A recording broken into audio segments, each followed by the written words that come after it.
Corona के परवर्ती काल अर्थात उत्तर कोरोना युग की समस्याएं और संभावना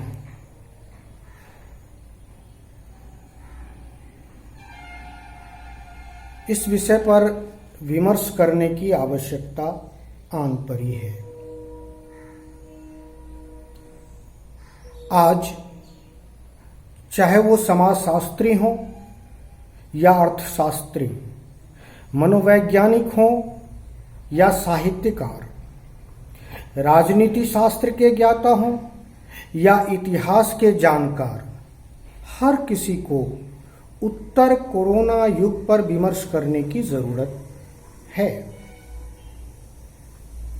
क्योंकि कोरोना काल ने व्यक्ति और समाज के मानस को पूरी तरह से प्रभावित किया है और उसके प्रभाव का अध्ययन हर एक ज्ञान विज्ञान की शाखाओं की अनिवार्यता और आवश्यकता है। इसलिए उत्तर कोरोना युग पर विमर्श करने की सबसे ज्यादा जरूरत आ गई है। हमारे अध्ययन का विषय व्यक्ति मानस है कि कोरोना ने व्यक्ति मानस को किस तरह से प्रभावित किया है। व्यक्ति मन के ऊपर कोरोना काल का क्या प्रभाव पड़ा है, यही हमारे चिंतन का विषय है, क्योंकि व्यक्ति मन का अध्ययन आज के समय में सबसे आवश्यक हो गया है। यदि हम ठीक से देखें तो कोरोना काल में व्यक्ति मानस पर जो सबसे अधिक प्रभाव पड़ा है वह यह है कि उसके भीतर भय का माहौल पैदा हो गया है। उसके भीतर शक, संदेह और संशय की स्थिति आ गई है। हमें इन्हीं बिंदुओं पर विचार करने की जरूरत है। सबसे पहले हम भय की बात करें कि कोरोना ने किस तरह से मानव मस्तिष्क को, मानव मन को भयाक्रांत कर दिया है। भय इस कदर फैली हुई है कि हर कोई इस बात से डरा हुआ है कि पता नहीं कोरोना का प्रभाव कहीं उस तक तो नहीं पहुंच रहा।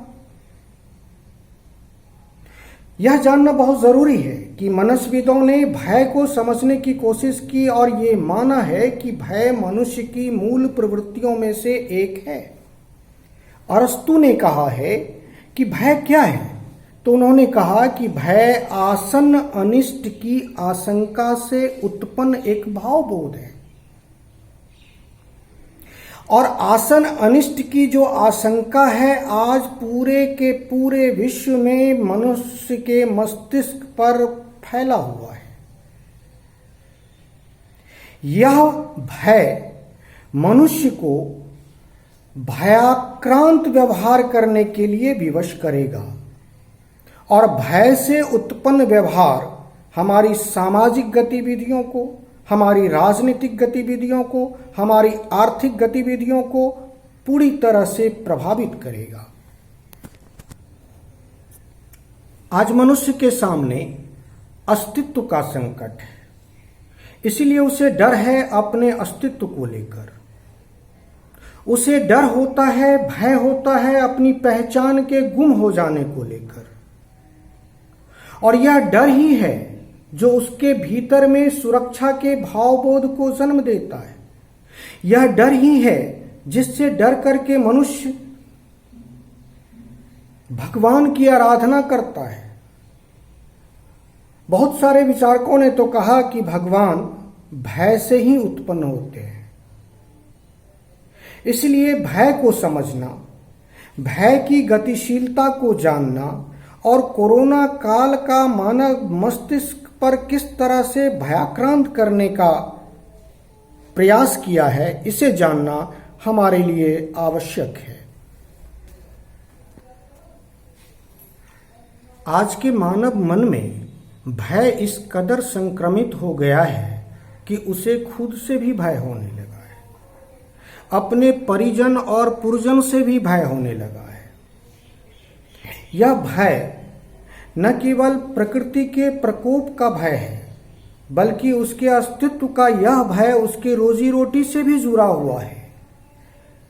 इसलिए इस भय को जानना बहुत जरूरी है कि भय एक ऐसी मूल प्रवृत्ति है जो मनुष्य को ही नहीं बल्कि यह जीव मात्र को है, लेकिन इसी भय को मनुष्य ने अपने लिए सुरक्षा कवच के रूप में इस्तेमाल किया। इसी भय से डर करके मनुष्यों ने दुनिया भर की तमाम खोजें की। अगर आप गौर से देखें कि हम अगर गर्मी से भयाक्रांत न हुए होते तो एसी का अनुसंधान न किया होता। जनसंख्या विस्फोट से अगर हम डर नहीं गए होते तो आज हम परिवार नियोजन की विधि की तलाश नहीं कर पाते। अगर कोरोना ने हमें डराया नहीं होता तो आज हम उसके वैक्सीन की तलाश में इस तरह से एड़ी चोटी का पसीना नहीं बहा रहे होते। इसलिए भय अगर हमारे भीतर सुरक्षा भाव को जन्म देता है तो वह अनुसंधान की प्रवृत्ति को भी प्रेरित करता है। कोरोना से भयाक्रांत मन आने वाले समाज व्यवस्था को, राज व्यवस्था को, अर्थव्यवस्था को अच्छे तरह से प्रभावित करने वाला है। जरा सोचिए कि आपने ये महसूस किया होगा कि कोरोना काल में मजदूर मालिक से भयाक्रांत हैं, जनता सरकार से भयाक्रांत है, एक व्यक्ति दूसरे व्यक्ति से भयाक्रांत है कि कहीं वही उसके भीतर कोरोना संक्रमित न कर दे। एक समुदाय दूसरे समुदाय से भयाक्रांत है कि दूसरे समुदाय के कारण यह कोरोना का संक्रमण पूरे समाज में फैल रहा है। एक राष्ट्र दूसरे राष्ट्र पर यह अभियोग और आरोप लगा रहा है कि कोरोना के संक्रमण की जवाबदेही उसकी है, जबकि यह एक प्राकृतिक आपदा के रूप में पूरी मानवता को उस लपेटे में लिए हुए है। इसलिए मानव मन पर कोरोना काल में उत्पन्न भय, डर, शक, संदेह और आशंका से जिस तरह से उसके व्यक्तित्व में, उसके व्यवहार में, उसके आचरण में, उसके जीवन शैली में, उसके जीवन दृष्टि में जो एक विशेष परिवर्तन आने की संभावना बनी है, उस पर हमें क्रमशः विचार करने की जरूरत है। आज हम व्यक्ति मानस पर कोरोना काल के परे हुए भय के प्रभाव पर अध्ययन कर रहे हैं और इसी तरह से व्यक्ति मानस पर पड़ने वाले कोरोना काल के विभिन्न प्रभावों का अध्ययन हम क्रमशः करेंगे।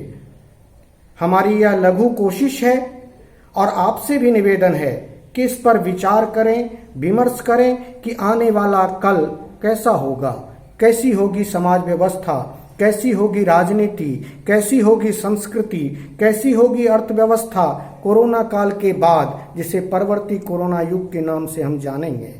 धन्यवाद। आज के लिए इतना ही, फिर हम जल्द ही मिलते हैं अगले एपिसोड में।